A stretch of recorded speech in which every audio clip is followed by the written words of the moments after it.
Good morning friends, कैसे हो? हार यू? अच्छे हो?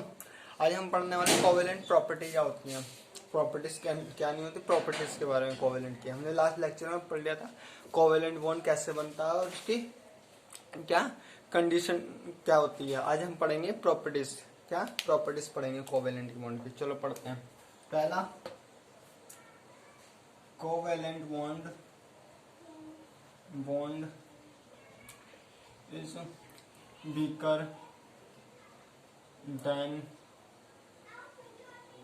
ionic bond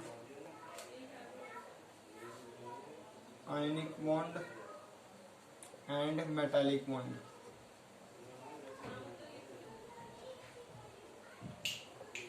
जो कोवेलेंट बॉन्ड होता है हमारा वीकर होता है किससे? आयनिक बॉन्ड से और मेटेलिक बॉन्ड से। मेटेलिक बॉन्ड्स होते हैं जो मेटल के बीच में बनते हैं, मेटेलिक बॉन्ड कहते हैं। और आयनिक बॉन्ड उसे कहते हैं जो नॉन मेटल और मेटल के बीच बनते हैं। और कोवेलेंट बॉन्ड जो नॉन मेटल और मेटल नॉन मेटल के बीच जो बनते हैं उसे कहा जाता है। इतनी बात तो आपको पता होगी। पर ये वीकर क्यों होता है? क्योंकि देखो, आयनिक बॉन्ड में क्या होता है, कैटायन और अनायन बनता है, जिसमें क्या कौन सी फोर्स ऑफ अट्रैक्शन लगती है? इलेक्ट्रोस्टैटिक फोर्स ऑफ अट्रैक्शन क्या होती है? उससे बहुत ज्यादा होती है। क्या होती है? बहुत ज्यादा होती है, जिसके कारण क्या होता है, हमारा आयनिक बॉन्ड स्ट्रॉन्ग होता है। और वीकर बॉन्ड में ऐसा इलेक्ट्रोस्टैटिक फोर्स ऑफ अट्रैक्शन नहीं होता। उसमें क्या होता है, न्यूक्लियस इलेक्ट्रॉन और दूसरे न्यूक्लियस और इलेक्ट्रॉन के बीच क्या होती है, न्यूक्लियर अट्रैक्शन पावर लगती है। इस कारण क्या होता है हमारा और इसमें क्या होती है, कंप्लीट ट्रांसफर होती है। आयनिक बॉन्ड में इलेक्ट्रॉन की कंप्लीटली ट्रांसफर होती है। और कोवेलेंट बॉन्ड में क्या होता है, शेयरिंग होती है। क्या होती है? एटम के बीच में इलेक्ट्रॉन की क्या होती है, शेयरिंग होती है। इसलिए क्या होता है, हमारा वीकर होता है देन आयनिक से। अगर ये कोवेलेंट वीकर है तो इसका मेल्टिंग पॉइंट बॉइलिंग पॉइंट भी क्या होगा, वीकर होगा। कोवेलेंट बॉन्ड मेल्टिंग पॉइंट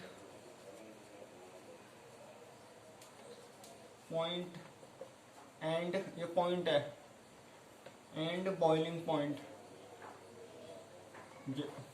ये वाला पॉइंट इज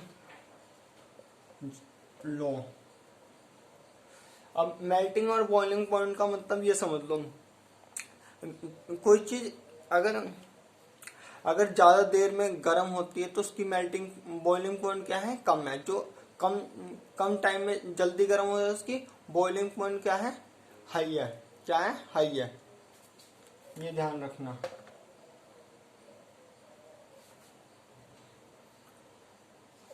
चौथा, ये क्या होता है, आयनिक बॉन्ड क्या था, हमारे वाटर में सॉल्युबल था, तो इसका ये उल्टा होगा। ये क्या होगा, हमारा वाटर में इनसॉल्युबल होगा। क्या होगा? वाटर में ये इनसॉल्युबल होगा। कोवेलेंट बॉन्ड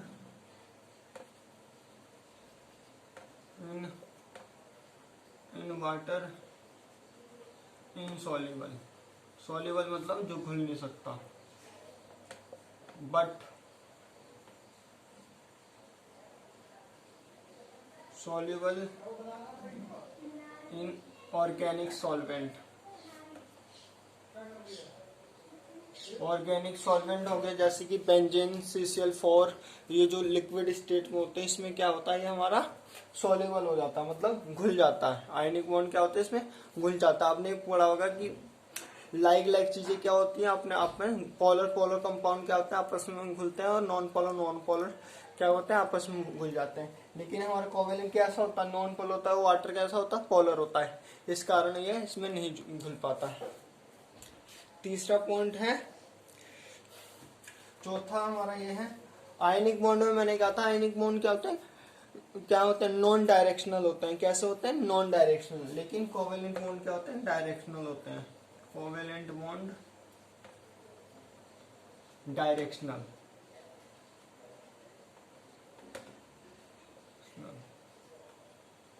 कोवेलेंट बॉन्ड कैसे होते हैं हमारे, डायरेक्शनल। डायरेक्शन का मतलब ये होता है, मैंने लास्ट लेक्चर में आपको बताया था कि एटम क्या होते हैं, कि कोई भी पर्टिकुलर में जाके दो एटम क्या होता है, किसी भी पर्टिकुलर में ओरिएंट में क्या मिलके क्या बना सकते हैं, बॉन्ड बना सकते हैं।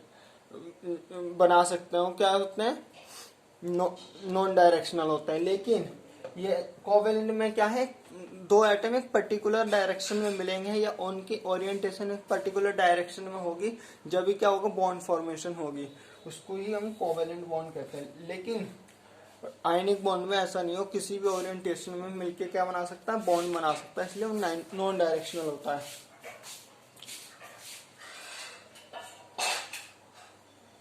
और पांचवा, कोवेलेंट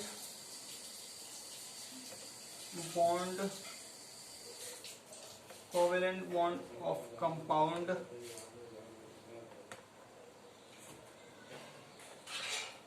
लो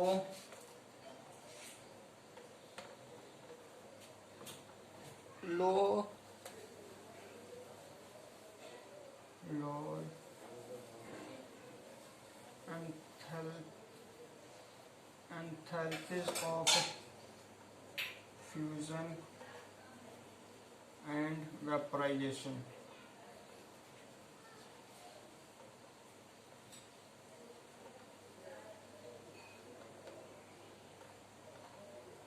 कोवेलेंट कंपाउंड क्या होते हैं, जिसकी उसकी enthalpy of vaporisation and fusion क्या होती है, कम होती है। वेपोराइजेशन का मतलब क्या होता है, कोई कंपाउंड कितनी जल्दी भाप में कन्वर्ट हो जा रहा है, क्या हो रहा है, भाप में कन्वर्ट हो। वेपर मतलब क्या होता है, भाप, मतलब कोई कंपाउंड कितनी जल्दी गैस में कन्वर्ट हो जा रहा है। फ्यूजन मतलब उनके फ्यूजन मतलब होता है मिलना, एटम कितनी जल्दी आपस में मिलकर कंपाउंड बनाते हैं। तो इसका एंथैल्पी क्या होती है, इसकी कम होती है। क्या होती है, कम होती है, मतलब बहुत इसके वेपर बनने में थोड़ा इसे टाइम लगता है, कम जल्दी इसका वेपर बन जाता है। मतलब ये वीकर बॉन्ड है, इसलिए जल्दी क्या होता है, ब्रेक होकर जल्दी क्या होता बना देता है, जल्दी वेपर बना देता है। इसलिए लोअर एंथैल्पी उसकी वेपोराइजेशन एंथैल्पी क्या होती है, कम होती है। किसी को नोट करना हो प्लीज नोट कर लीजिए। आई होप आप लोगों ने नोट कर लिया होगा। अब मैं चलता हूँ।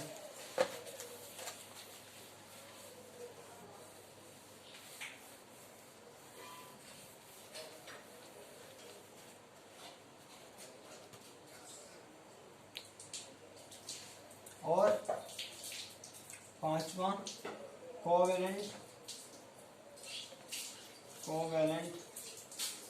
Bond do not conduct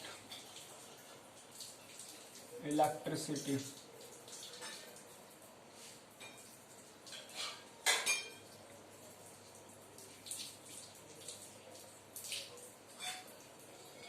due to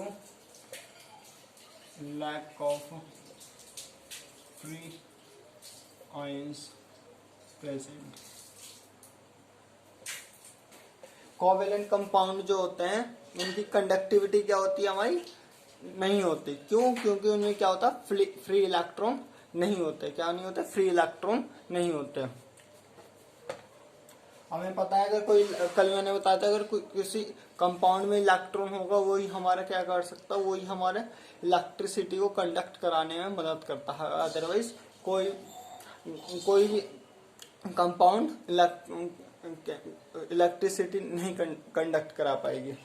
चौथा, डेटा सेंट्रिक है।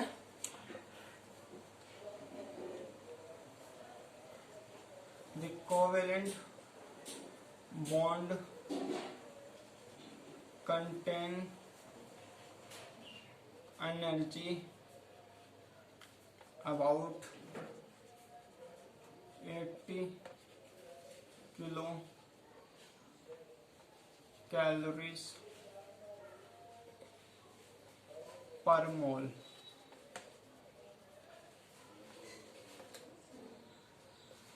मतलब एक कंपाउंड बनने में पर मोल में कितनी एनर्जी लगती है, 80 किलो कैलोरीज, इतनी कैलोरीज लगती है डेटा सेंटर का। और लास्ट पॉइंट इसकी example,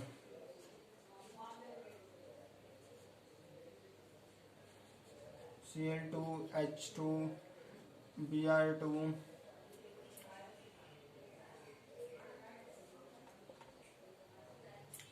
HCl PCl5, SF4,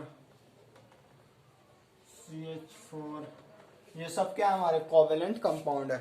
I hope आप लोगों को अच्छी तरह से समझ आ गया होगा क्या क्या प्रॉपर्टी है कोवेलेंट की, और आयनिक बॉन्ड और कोवेलेंट बॉन्ड अच्छी तरीके से समझ आ गया होगा। अब कल हम कंटिन्यू करते हैं कि और कौन कौन से बॉन्ड है उनके बारे में पढ़ेंगे, उनकी प्रॉपर्टी पढ़ेंगे। आपको पसंद आओ तो प्लीज़ लाइक करें, शेयर करें, कॉमेंट करें, और क्या सीखना चाहते हैं उसे भी कॉमेंट बॉक्स में बताएं। धन्यवाद।